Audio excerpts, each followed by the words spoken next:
las urnas. Que no es hay que ver obligatorio, si se llega a una segunda recordemos. vuelta, quizás gana Piñera en primer. Hay que ver qué es lo que sucede allí en Chile. Estaremos atentos, por supuesto, y haciendo la cobertura aquí desde C5N. Bueno, cambiamos de tema y volvemos a nuestro país. Uno de los temas de la semana, que ya se habló durante la semana, pero que estimamos se va a hablar mucho a partir de la próxima, es la reforma laboral. Habría un principio de acuerdo entre los sindicatos y el gobierno, y el proyecto está por ingresar en las próximas horas. Ingresa por la Cámara Alta, por el Senado de la Nación. Estamos aquí con Matías Cremonte, que es presidente de la Asociación de Abogados Laboralistas. Le agradecemos estar acá. Y también Luciano Fernández, secretario general de ATE Capital. Bueno, gracias por estar. Buen día. Bueno, primero preguntarles por esta llamativa, rápida, este llamativo y rápido acuerdo al que llegaron, ¿no?, de parte del gobierno y la CGT. Digo que en un principio parecía oponerse, pero no fue tal al final. Sí, aparentemente habrían llegado a un acuerdo.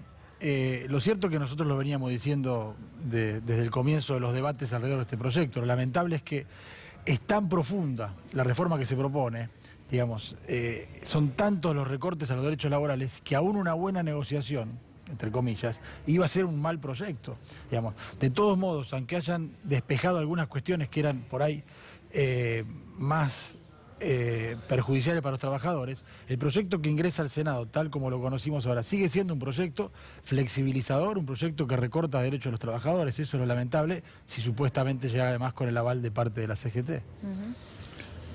Sí, nosotros creemos que en todo caso el supuesto apoyo, hablábamos con Matías fuera de cámara, que todavía no está muy claro, o por lo menos no se hizo tan explícito, del triunvirato. En todo caso es una posición absolutamente minoritaria. No hay una sola CGT regional o CTA regional que haya expresado apoyo ni al proyecto original ni a las reformas que se le hicieron después. Y el día lunes, la Corriente Federal, junto a las dos CTA, va a hacer un plenario en Luján, donde va a participar nuestro secretario general Daniel Catalano, en donde claramente se está hablando de enfrentar el tratamiento en comisión en el Senado y, lógicamente, si se pone en tratamiento en el recinto. La sensación que da, por lo menos visto así en la manera en que se han sucedido los hechos, es que como en cualquier negociación quizás el gobierno fue muy duro de entrada, con algunas propuestas demasiado extremas, sabiendo que venía una negociación para bajar esas, que digamos que son algunas de las que se han despejado en esta mesa que se hizo con la CGT, para después llegar igual con un proyecto al Congreso con reformas de flexibilización importantes. La pregunta que les quiero hacer es la siguiente.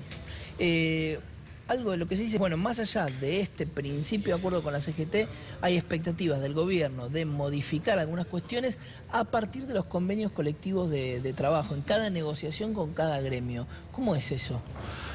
Esa era la aparente estrategia previa a la aparición de este proyecto, porque esto de algún modo no estaba en agenda, ni siquiera fue parte de la campaña electoral. Incluso cuando se mencionaba desde el gobierno o los candidatos oficialistas, lo que decían era no va a haber reforma laboral.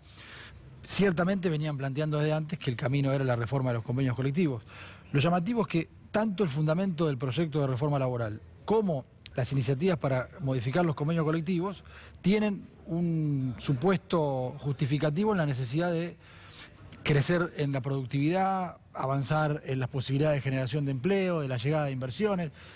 Lo llamativo es que, digamos, o lo poco serio, es que está absolutamente demostrado que recortar derechos laborales de los trabajadores, recortar derechos, flexibilizar las condiciones de trabajo, no genera empleo, al contrario. Mira, nosotros citamos siempre un estudio muy reciente de la OIT, que analizó desde el 2008 al 2014 111 países que reformaron su legislación. De la Organización Internacional de Trabajo. Exactamente, un organismo que depende de la ONU, no una ONG cualquiera. De esos 111 países, los que flexibilizaron su legislación laboral, no solo no creció el empleo, sino que creció el desempleo, un 3% más. Entonces, estamos ante una gran hipocresía que tiene como único objetivo, también puede ser que crezca la productividad en términos de mayor rentabilidad de la empresa con la misma cantidad de trabajadores o en el mismo tiempo de trabajo, pero solamente recortando el salario real o aumentando la jornada de trabajo, que es lo que pasó con el convenio colectivo de Vaca Muerta, que es lo que se presenta como modificación en Tierra del Fuego, digamos. No hay modelos de adecuación de nuevas tecnologías o de modernización de los convenios. Hay un modelo clásico de recorte de derechos para aumentar rentabilidad empresaria. Nosotros lo padecimos en la firma de la pauta salarial de este año, que ATE rechazó, con la inclusión del presentismo. El presentismo viola lo que es el régimen de licencias, porque obliga, por ejemplo, a tener que elegir ante la enfermedad familiar o ante la enfermedad personal para poder cobrar el presentismo. Eso, como decía Matías, no redundó en que la gente haga un esfuerzo mayor por cumplir esa meta, digamos, a un enfermo, sino que lo único que hizo es que la gente pierda salario, porque eso está contemplado dentro de la pauta salarial que se firmó con una cláusula gatillo, y según el INDEC ya estamos en el 20%, que fue la pauta que se cerró. La cláusula gatillo no se está discutiendo, y a la vez, en el caso particular nuestro, se vuelve a hablar de despidos. Entonces nosotros el día viernes hicimos un plenario de delegados y delegadas generales, porque vamos a tomar medidas para dar una respuesta política a eso que tomó Estado Público a partir del periodista Alejandro Berkovich, que son los potenciales 20.000 despidos. Y el día jueves vamos a estar realizando medidas de acción directa. No, digo, más allá de esta movilización o de este rechazo que seguramente los trabajadores tendrán en la calle, lo quizás más preocupante es que este acuerdo previo entre el gobierno y la CGT y el triunvirato de la CGT es que quizás no haya oposición donde se va a tratar la ley, donde también la CGT tiene representantes en el Congreso de la Nación. Sí, nosotros en eso somos claros. Hemos hablado con algunos legisladores y hemos llevado algunas propuestas. Un recurso que tienen aquellos diputados, diputadas, senadores o senadoras que quieran poner en debate esto es, por ejemplo, armar audiencias públicas. Se pueden hacer foros por todo el país, como se hizo con la ley de medios, para poner en discusión y en tratamiento si realmente están dispuestos, porque, insisto, el triunvirato no solamente está concentrado en su representación y en su posición política, sino que además habla casi por la capital federal.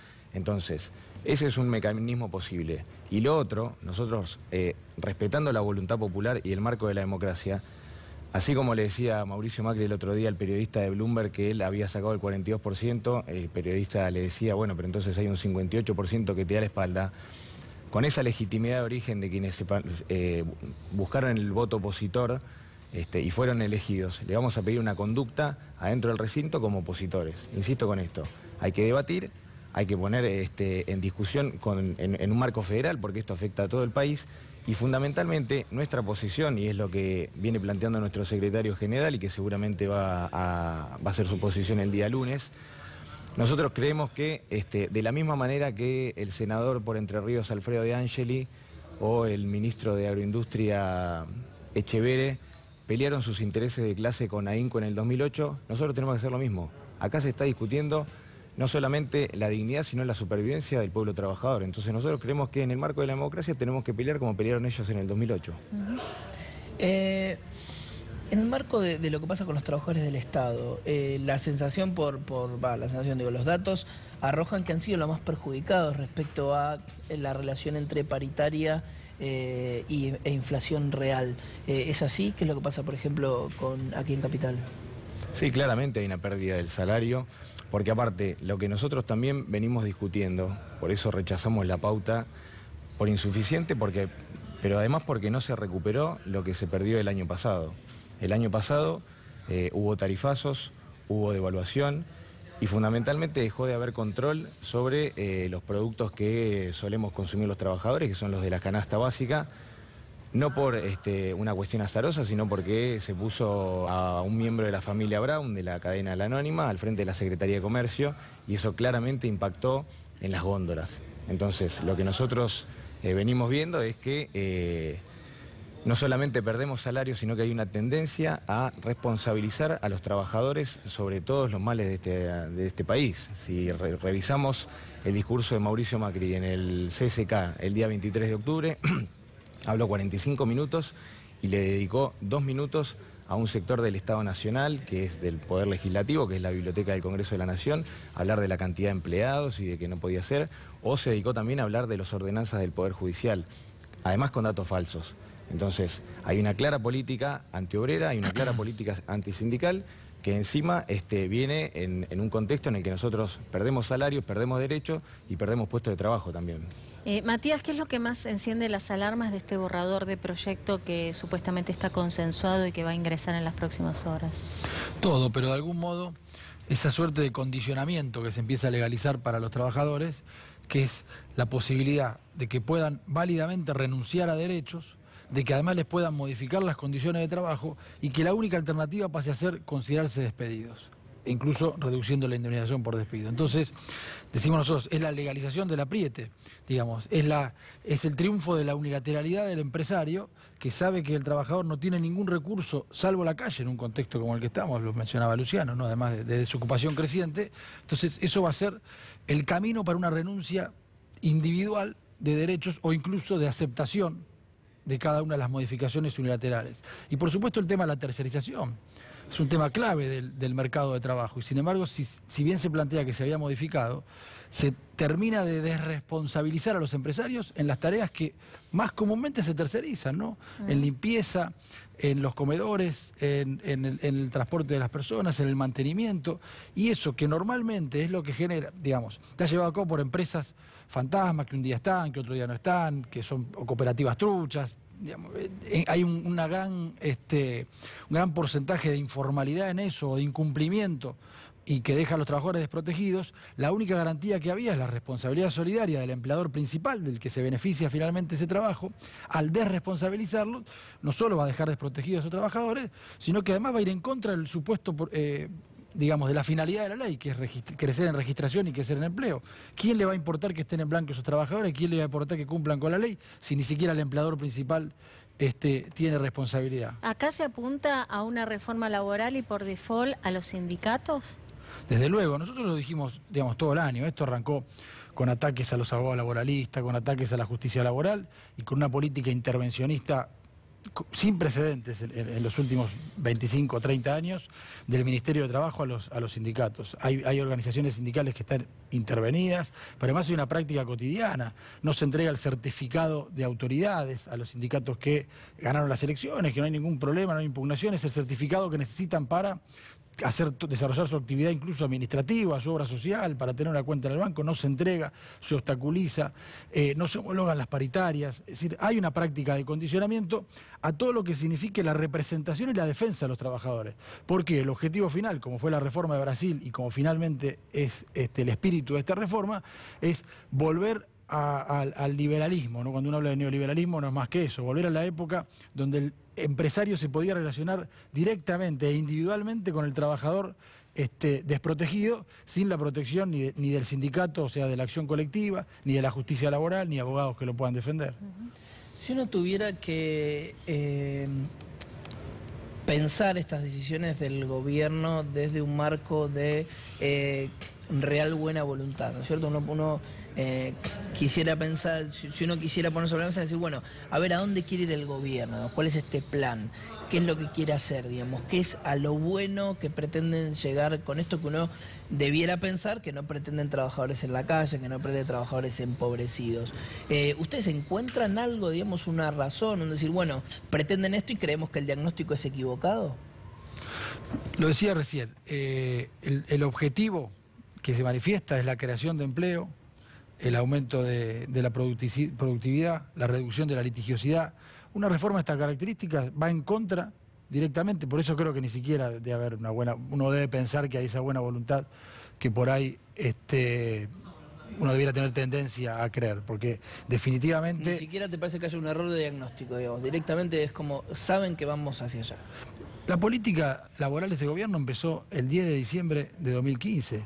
Acá hubo una zona liberada para que los empresarios despidan cientos de miles de trabajadores ante la inacción absoluta del Ministerio de Trabajo. Ahí empezó. Después lo que mencionábamos recién. ¿Eso qué hace? Eso condiciona la posibilidad de ejercer derecho. Eso tira para abajo cualquier negociación, el ejercicio de derecho de parte de trabajadores que saben que pueden terminar en la calle. Bueno, no digo nada nuevo, ¿no? El desempleo como el gran condicionante de los trabajadores. Ahora, es impensable pensar que en este país, donde ya lo vivimos, reducir cargas patronales o condonar deudas o eliminar la posibilidad de acciones penales, es decir, todo lo que en teoría debería tender a que un empresario cumpla, o sea, sacar todos los castigos que debería tener por incumplir, va a hacer que cumpla. Al contrario, la experiencia de nuestro país es la contraria.